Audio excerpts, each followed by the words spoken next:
کیا آپ یقین کریں گے کہ ایک اسکول میں پوچھا گیا بظاہر بے معنی سا سوال دراصل بچوں کی ذہانت نہیں بلکہ ان کی سوچنے کی صلاحیت کو پرکھنے کا ایک ایسا امتحان تھا جس نے پورے کلاس روم کا مستقبل بدل دیا، اور جس کا جواب صرف وہی بچہ دے سکا جسے سب کمزور سمجھتے تھے۔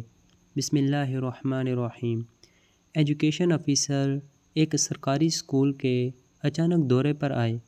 ان کا انداز نہایت سخت اور پر اعتماد تھا، اور ان کی شہرت بھی ایسی تھی کہ جہاں جاتے وہاں اساتذہ اور طلباء سب ان کے سامنے گھبرا جاتے۔ وہ کسی رسمی استقبال یا تعارف کے بغیر سیدھا اسکول کے اندر داخل ہوئے، جیسے وہ پہلے سے ہی ہر چیز کا جائزہ لینے آئے ہوں۔ ان کے قدم تیز تھے اور نظریں ہر چیز کو باریک بینی سے دیکھ رہی تھیں۔ چوکیدار نے گھبرا کر سلام کیا اور فوراً ہیڈ ماسٹر کو اطلاع دی، مگر آفیسر رکے بغیر سیدھا کلاس روم کی طرف چل پڑے۔ ان کے پیچھے ہیڈ ماسٹر اور کلاس ٹیچر بھی دوڑتے ہوئے پہنچے، لیکن وہ پہلے ہی کلاس میں داخل ہو چکے تھے۔ بچے اپنی کتابوں کے ساتھ خاموش بیٹھے تھے، جیسے کسی بڑے امتحان کا انتظار کر رہے ہوں۔ آفیسر نے کلاس میں داخل ہوتے ہی ایک لمبی نظر پورے کمرے پر ڈالی اور پھر بورڈ کے سامنے جا کر کھڑے ہو گئے۔ ان کے چہرے پر ایک سنجیدگی تھی جو بچوں کو مزید خوف زدہ کر رہی تھی۔ پھر انہوں نے اچانک کہا کہ آج وہ ایک ایسا سوال پوچھیں گے جس کا جواب کتابوں میں نہیں بلکہ عقل اور سوچ میں چھپا ہوگا۔ اس کے بعد انہوں نے سوال کیا، ایک ٹرین 100 میل فی گھنٹہ کی رفتار سے آ رہی ہے اور وہ اسٹیشن جہاں اسے رکنا ہے وہ صرف 3 میل کے فاصلے پر ہے۔ اب بتائیں میری عمر کیا ہے؟ یہ سوال سنتے ہی کلاس میں خاموشی چھا گئی۔ بچے ایک دوسرے کا منہ دیکھنے لگے، جیسے کسی نے ان کے سامنے کوئی پہیلی نہیں بلکہ ایک الجھا ہوا جال ڈال دیا ہو۔ کسی کو سمجھ نہیں آ رہا تھا کہ ٹرین کی رفتار، اسٹیشن کا فاصلہ اور ایک آفیسر کی عمر کا آپس میں کیا تعلق ہو سکتا ہے۔ کچھ بچے ہلکی ہلکی مسکراہٹ دبا رہے تھے، کچھ پریشان ہو کر حساب کتاب کرنے لگے، مگر ہر کوئی ایک ہی نتیجے پر پہنچ رہا تھا کہ سوال کا کوئی منطقی مطلب سمجھ نہیں آ رہا۔ ہیڈ ماسٹر نے فوراً صورتحال کو سنبھالتے ہوئے کہا کہ شاید سوال میں کوئی غلطی ہے، لیکن آفیسر نے سخت لہجے میں جواب دیا کہ سوال بالکل ٹھیک ہے اور اسی طرح سوچ کر جواب دینا ہے۔ کلاس ٹیچر نے بھی کوشش کی کہ بچوں کو کوئی اشارہ دیا جائے، مگر آفیسر نے اجازت نہ دی۔ اب پورا کلاس روم ایک عجیب الجھن میں پھنس چکا تھا، جہاں ہر بچہ اپنی سمجھ کے مطابق سوچ رہا تھا، مگر کوئی نتیجہ نہیں نکل رہا تھا۔ کلاس میں وقت گزرنے کے ساتھ ساتھ الجھن اور بڑھتی جا رہی تھی۔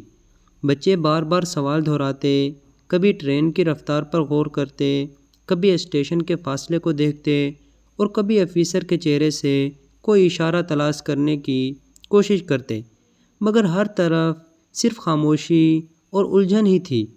آفیسر اپنی جگہ پر بالکل پرسکون کھڑے تھے، جیسے وہ کسی نتیجے کے انتظار میں نہیں بلکہ بچوں کے سوچنے کے انداز کو دیکھ رہے ہوں۔ ہیڈ ماسٹر بھی بے چین ہو رہے تھے، کیونکہ انہیں سمجھ نہیں آ رہی تھی کہ آخر اس سوال کا مقصد کیا ہے۔ انہوں نے آہستہ سے آفیسر سے درخواست کی کہ اگر وہ دوبارہ سوال دہرا دیں تو شاید بچے بہتر سمجھ سکیں گے۔ آفیسر نے ایک بار پھر واضح الفاظ میں وہی سوال دہرایا، مگر اس بار بھی نتیجہ وہی رہا۔ کچھ بچے اب ہمت ہارنے لگے تھے، کچھ نے سر جھکا لیا تھا اور کچھ خاموش بیٹھے بس وقت گزرنے کا انتظار کر رہے تھے۔ کلاس کا ماحول ایسا ہو گیا تھا جیسے سب ایک ایسے امتحان میں پھنس گئے ہوں جس کا کوئی حل نہ ہو۔ کلاس ٹیچر نے بھی نرمی سے کہا کہ بچے ابھی چھوٹے ہیں، اگر سوال کا مقصد سمجھا دیا جائے تو بہتر ہوگا، لیکن آفیسر نے سختی سے کہا کہ اصل تعلیم یہی ہے کہ بغیر رہنمائی کے سوچا جائے۔ یہ سن کر کلاس میں مزید خاموشی چھا گئی۔ بچے اب خود کو ناکام محسوس کرنے لگے تھے، کیونکہ انہیں لگ رہا تھا کہ شاید وہ بہت سادہ سوال بھی حل نہیں کر پا رہے۔ اسی لمحے ایک عجیب بات ہوئی۔ کلاس کے پچھلے کونے میں بیٹھا ایک خاموش سا بچہ آہستہ سے اپنی کرسی سے اٹھا۔ وہ بچہ عام طور پر کلاس میں زیادہ بولتا نہیں تھا، اور نہ ہی اس کا نام ہمیشہ ذہین بچوں میں لیا جاتا تھا، مگر اس وقت اس کے چہرے پر ایک عجیب سی سنجیدگی تھی۔ اس نے ہاتھ اٹھایا اور آہستہ آواز میں کہا کہ اسے جواب معلوم ہے۔ پورا کلاس روم یکدم اس کی طرف متوجہ ہو گیا، جیسے سب کو یقین نہ آ رہا ہو کہ وہی خاموش بچہ اس الجھے ہوئے سوال کا جواب دے سکتا ہے۔ ہیڈ ماسٹر بھی حیران رہ گئے، اور آفیسر کی نظریں بھی پہلی بار اس بچے پر ٹھہر گئیں۔ آفیسر نے ہلکی سی مسکراہٹ کے ساتھ اس بچے کو جواب دینے کی اجازت دی۔ پورا کلاس روم سانس روکے اس کی طرف دیکھ رہا تھا۔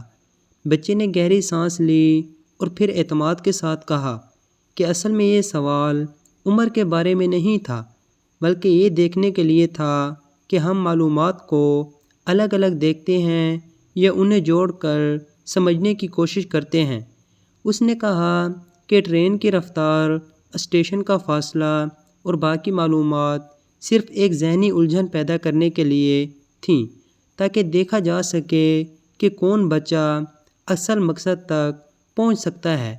اس نے مزید کہا کہ سوال دراصل یہ جانچنے کے لیے تھا کہ ہم غیر ضروری چیزوں میں الجھتے ہیں یا اصل بات کو سمجھتے ہیں۔ جیسے ہی اس نے یہ بات کہی، کلاس میں ایک عجیب سی خاموشی چھا گئی، اور پھر آفیسر کے چہرے پر اطمینان کی ایک واضح جھلک آ گئی۔